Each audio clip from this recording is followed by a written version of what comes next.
Poverty doesn't start with a lack of money. It starts with the way you think.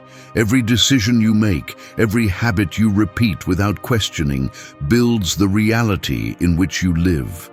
It's not the government, it's not luck, it's not your origin. It's your mindset that makes the difference between moving forward or getting stuck. As long as you continue to spend more than you earn, thinking small, postponing what you know matters, and living without clear goals, you will continue to reinforce a cycle that only sinks you deeper. It's not a punishment from fate, it's the direct consequence of what you choose day after day. Poverty is not a mystery. It's the result of mental patterns that keep you trapped in scarcity. This video is not for you to feel comfortable. It's to confront you, for you to face the habits that sabotage you and understand that while they are part of your life today, they don't have to define your future. Here we are not going to talk about magic or easy formulas. We are going to talk about the root of the problem, your mindset, your behaviors, and your excuses. If you stay until the end, you will discover the practical lessons that can shake up your routine and change your path. Because wealth is not just about numbers, it's about discipline, responsibility, and vision.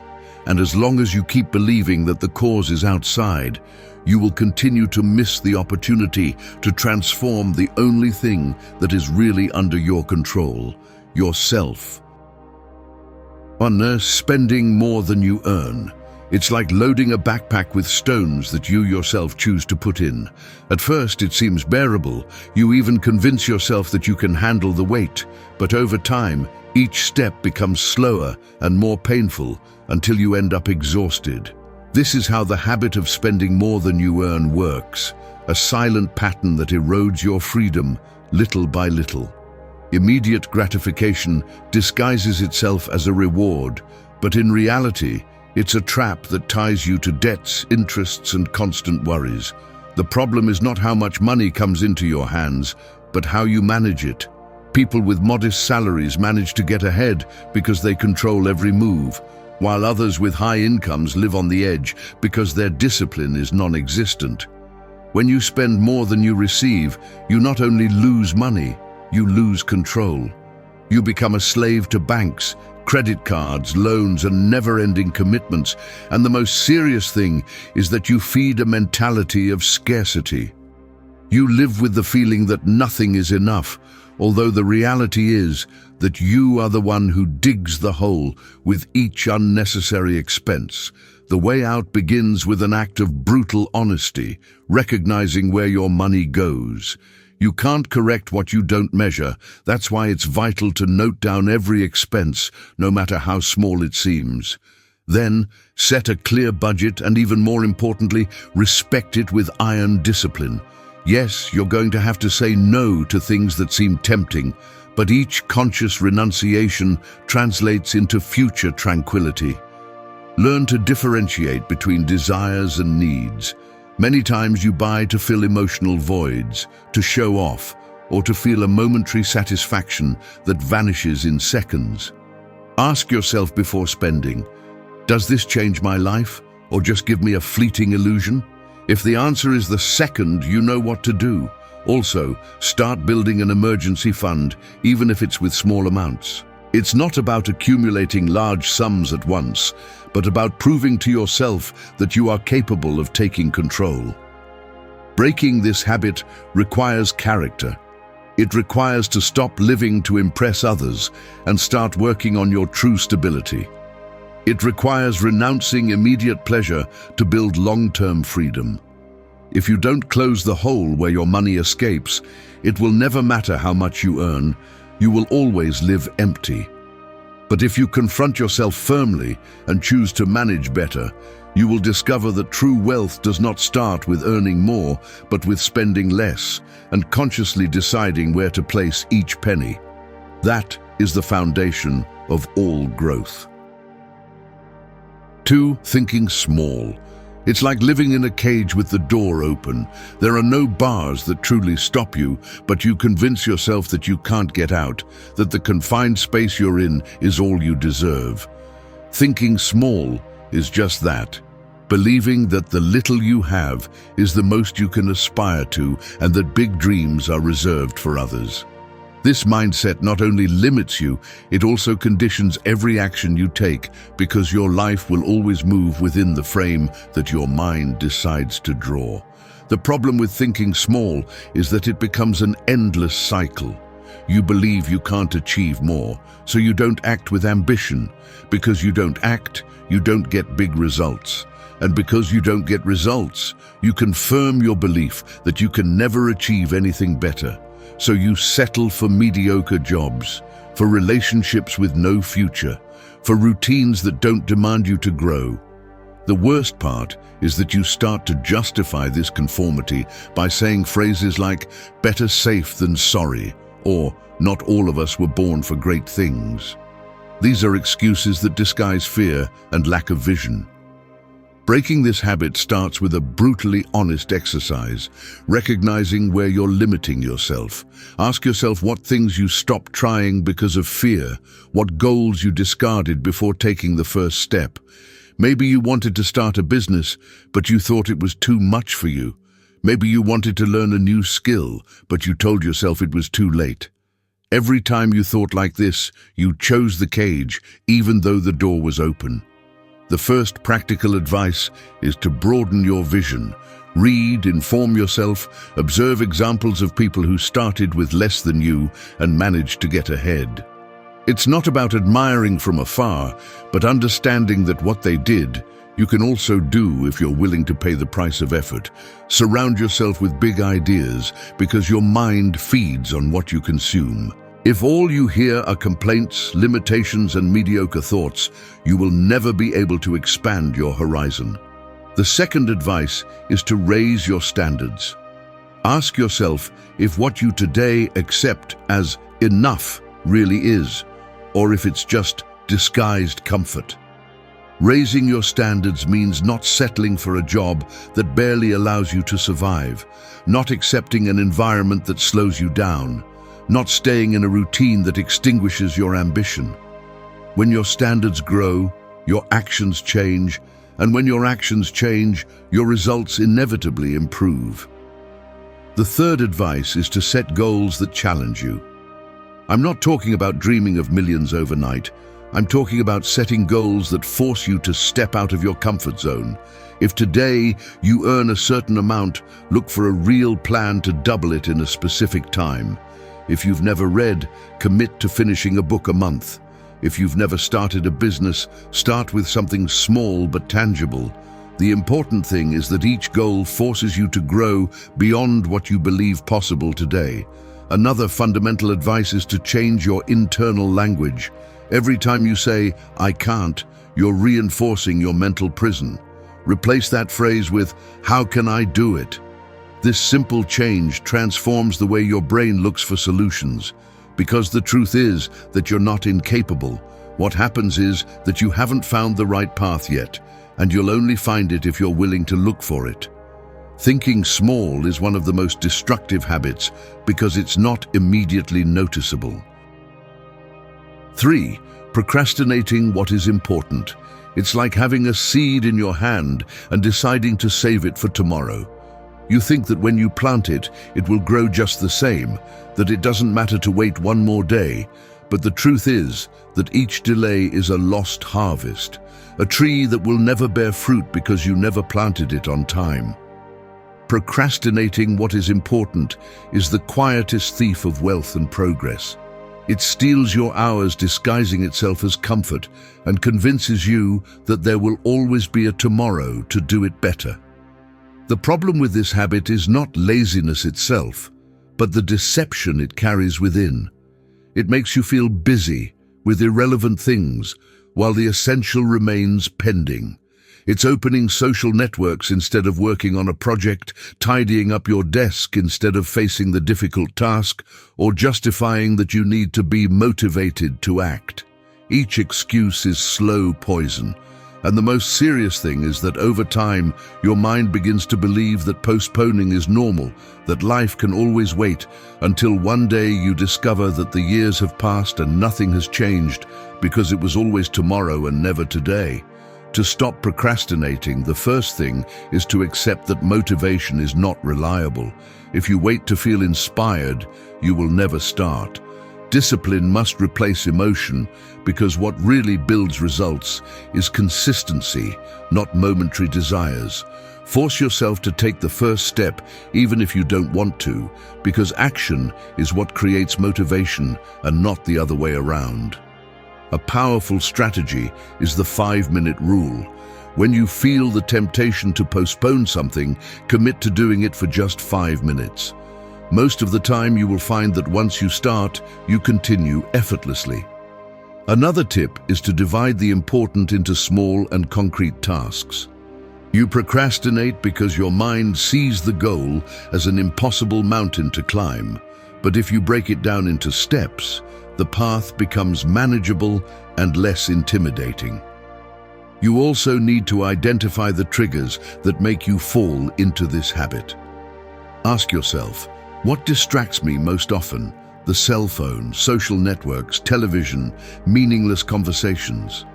Once detected, set clear barriers. Put the phone out of your reach while you work. Set uninterrupted schedules and eliminate the noise that steals your concentration. Your environment should be designed to help you, not to sabotage you. Another key point is to learn to prioritize. Many people procrastinate because they do not distinguish the urgent from the important. They spend their time putting out small fires, while what would really change their life continues to wait. Make a daily list with the 3 most relevant things and commit to finishing them before being distracted by anything else. This simple practice can radically transform your productivity.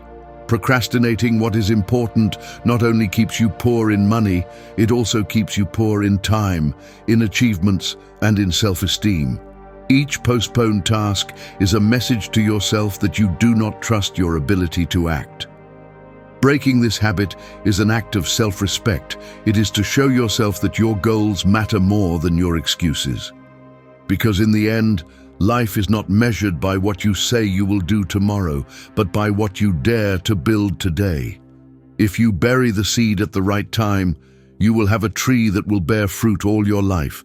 But if you keep waiting, you will be left with a dry seed in your hand and with the bitter feeling that time has slipped away from you forever. 4. Living without clear objectives. It's like getting on a bus without asking where it's going. It might take you to a beautiful place, it might leave you in the middle of nowhere, but the sure thing is that you have no control over the destination. Living without clear objectives is exactly that, moving without direction, wasting energy without purpose, and letting life drag you along instead of driving it. The most dangerous thing is not the effort you make, but that this effort is diluted because it is not focused, and so you end up tired but without results. When you don't have defined goals, routine becomes an endless circle of activities that don't build anything solid.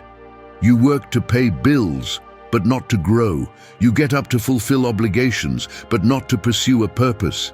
That void is what makes so many people settle for surviving instead of thriving.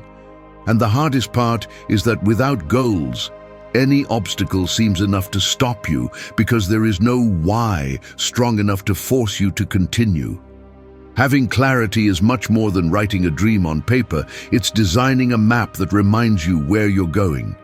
It's not about filling yourself with vague illusions like, I want to be rich or I want to be happy, but about setting specific, measurable goals with a concrete deadline. The difference between those who move forward and those who get stuck is not luck, it's the precision with which they define what they are looking for. Without direction, all wind is contrary, but with a course, even the storm becomes momentum. To break this habit, the first thing is to sit down and think brutally honestly about what you want. Ask yourself what kind of life you want to live in 5 or 10 years and start breaking down what steps you need to take to get closer. Writing it down is not a romantic act, it's a mental strategy. Your brain needs to see clearly to act decisively. A practical tip is to divide each goal into small targets. For example, if you want to improve your financial situation, define how much you want to save this year, how much you need to generate additionally per month, and what expenses you need to eliminate. If you want to improve your health, establish how many times you will train a week and what eating habits you will change. Don't leave it in empty phrases. Translate it into concrete actions that can be measured. Another tip is to review your goals constantly. It's not enough to define them once and forget them. Every week, dedicate time to evaluate if your actions are aligned with what you want. This practice keeps you focused and forces you to correct the course when you are deviating. Also, you need to learn to say no. When you don't have clear objectives, any invitation, distraction, or proposal seems valid. But when you know where you're going, it's easier to reject what doesn't add up. Clarity gives strength, and that strength translates into discipline. Living without clear objectives is choosing chance as a guide, and chance rarely builds extraordinary lives. Staying without direction is the fastest path to mediocrity, because energy that is not focused is wasted. Having goals does not guarantee that the path will be easy, but it guarantees that each step makes sense.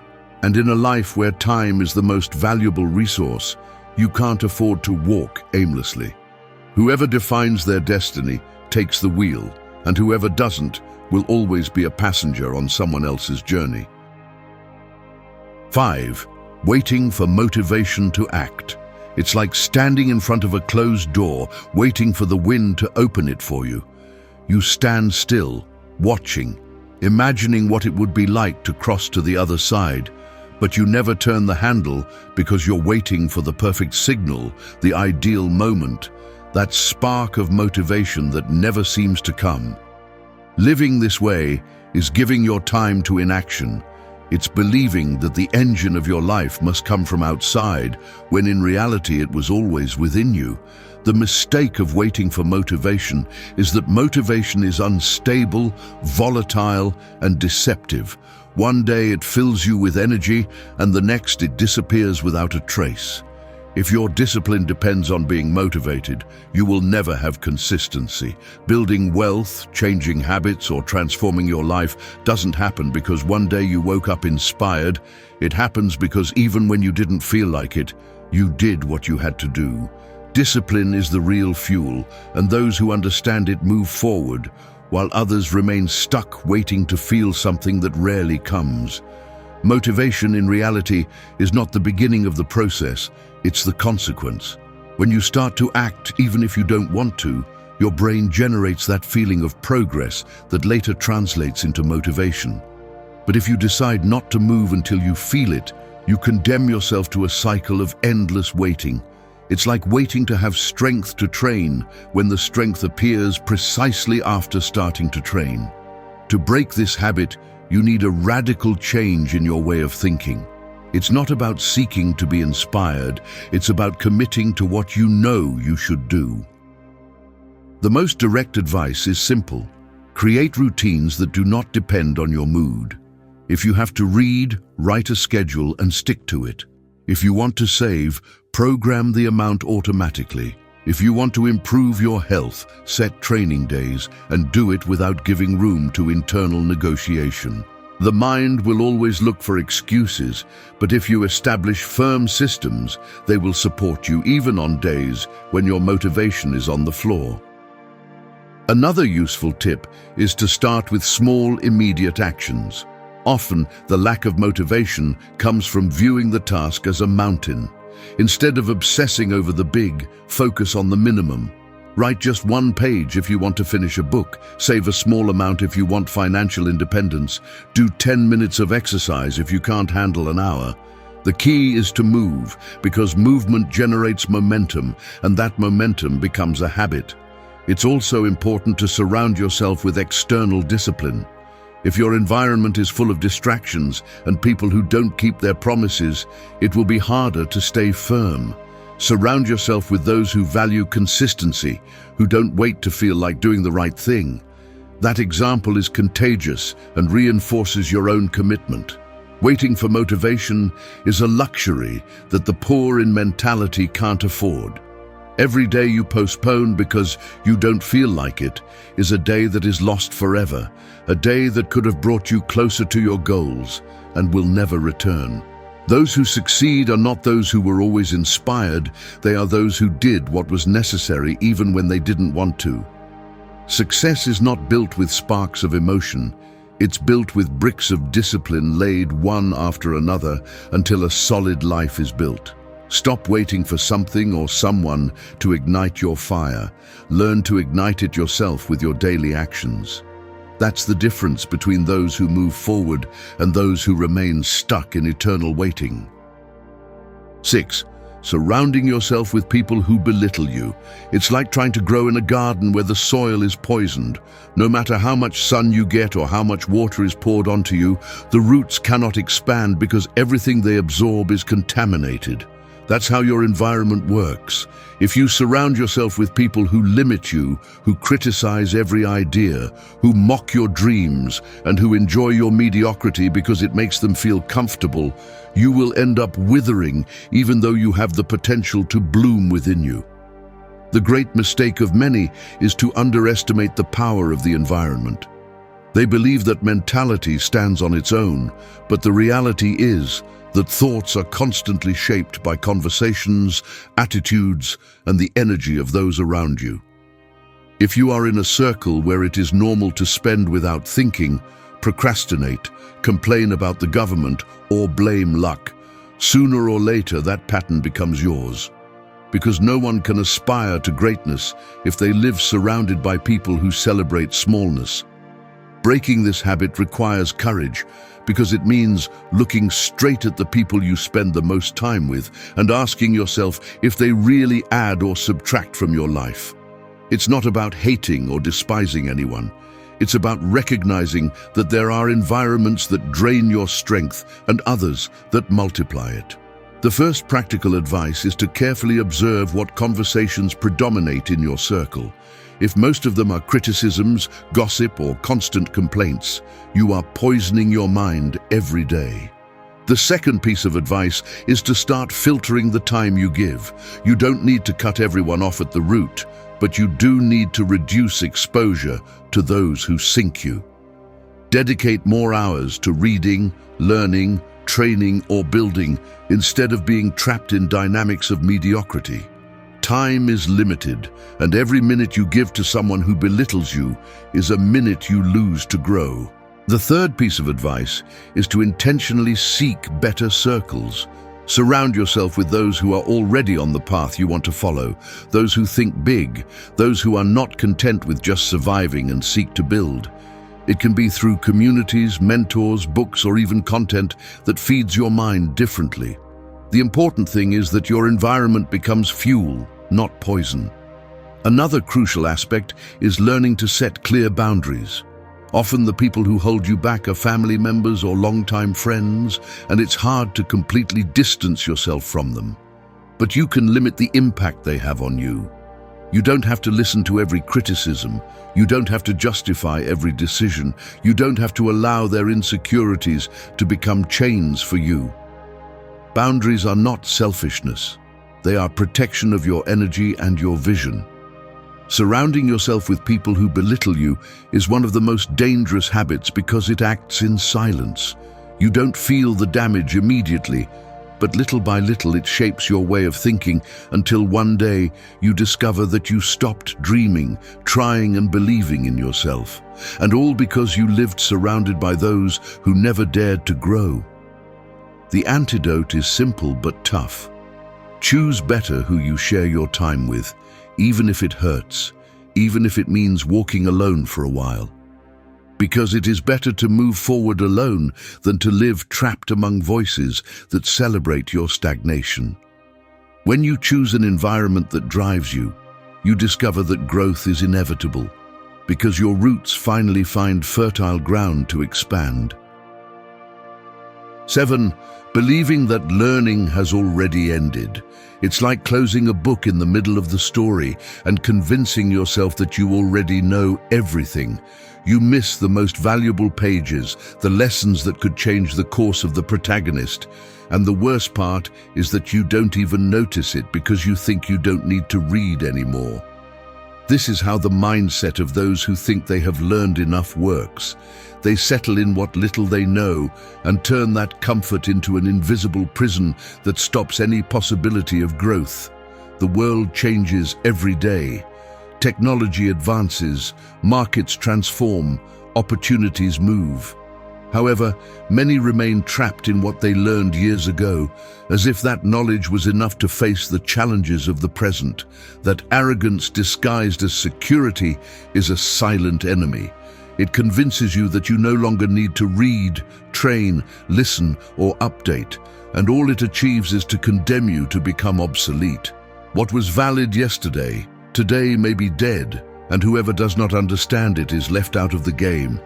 Breaking this habit requires humility, accepting that you never know everything, that there will always be someone who can teach you something, and that ignorance begins the moment you decide to stop learning.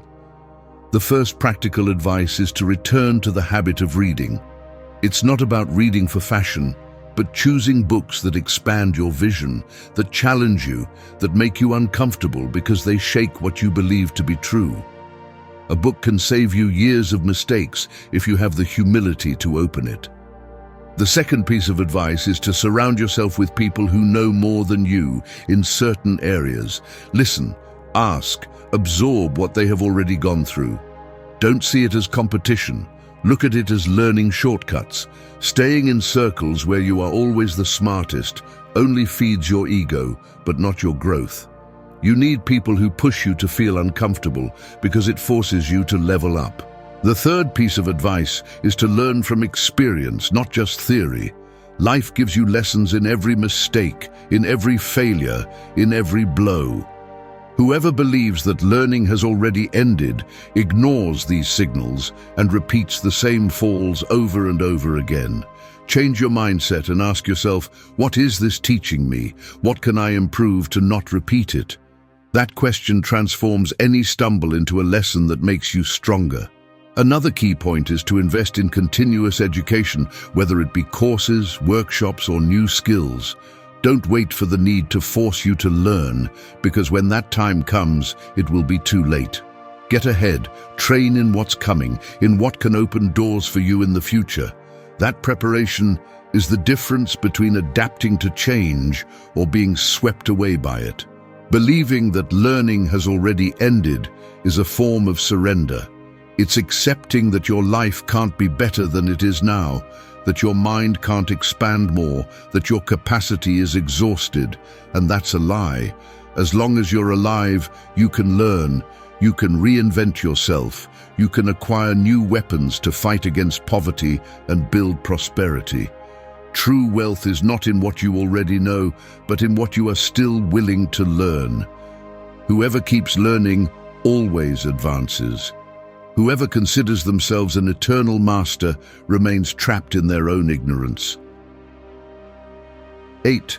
Blaming others for your life. It's like handing over the keys to your house to anyone who walks down the street and then complaining that you have no control over what happens inside. When you blame others for your problems, for your lack of results, or for the life you lead, what you are actually doing is giving up your power. You become a spectator of your own story, sitting in the armchair while others supposedly decide for you. And the worst part is that you don't realize that this excuse changes nothing. It only keeps you tied to mediocrity. Blaming the government, your parents, your boss, the economy, or even luck is the easiest way out because it prevents you from looking inward. It's more comfortable to think that someone else ruined your path than to accept that it was you who didn't make the right decisions, who didn't get up on time, who preferred to procrastinate, spend, or settle for little. But that comfort is poison, because while you point outside, your life remains the same. Poverty, to a large extent, is perpetuated by this victim mentality, by this habit of seeing culprits everywhere except in the mirror. To break this habit, the first thing is to assume a harsh truth. No one will come to save you. not the politician of the moment, not the unexpected inheritance, not the luck of a lottery. The only one capable of changing your life is you, with what you think, with what you decide, and with what you do every day. The first advice is to stop using phrases like, "I can't because of," or "it's just that they never gave me." Every time you speak like this, you are chaining yourself a little more. Change them for questions. What can I do now with what I have? Or, how do I get out of this without expecting anything from anyone? That change of language also changes your mindset. The second advice is to practice radical responsibility. It means assuming that everything that happens in your life, even what was not your fault, is now your responsibility. You didn't choose to be born in certain circumstances, but you can choose how to respond to them. You didn't ask for certain problems, but you can decide how to face them. This mindset gives you power because you no longer expect others to solve what only you can build. The third advice is to stop comparing yourself with those who had advantages and start building with what you have. Comparing only feeds frustration and steals energy that you could invest in moving forward. Make a list of the real resources you have at your disposal and start moving them. It may not be much, but the important thing is not where you start, but that you decide to start. It is also vital to surround yourself with examples of responsibility. People who don't complain, who don't waste time blaming, but act. That attitude is contagious and strengthens your determination. If in your environment everything is complaint, change your circle, because otherwise you will fall into the same spiral of victimhood. Blaming others is a habit that destroys from within because it robs you of the power to decide. It's handing over the keys to your destiny to others and accepting a life of helplessness. Breaking it is hard because it means confronting yourself and accepting that if your life doesn't change, it's because you're not doing what's necessary. But it's also liberating because when you take control, you understand that nothing and no one can stop you. True wealth begins when you stop pointing outside and assume that your life depends only on you. Thank you for staying until the end of the video. If you watched the whole thing, comment "I am Stoic" as our secret signal to know that you're a true student of Stoicism. Don't forget to subscribe and give the video a like if you enjoyed it. See you in the next video, and remember, keep cultivating your Stoic mind.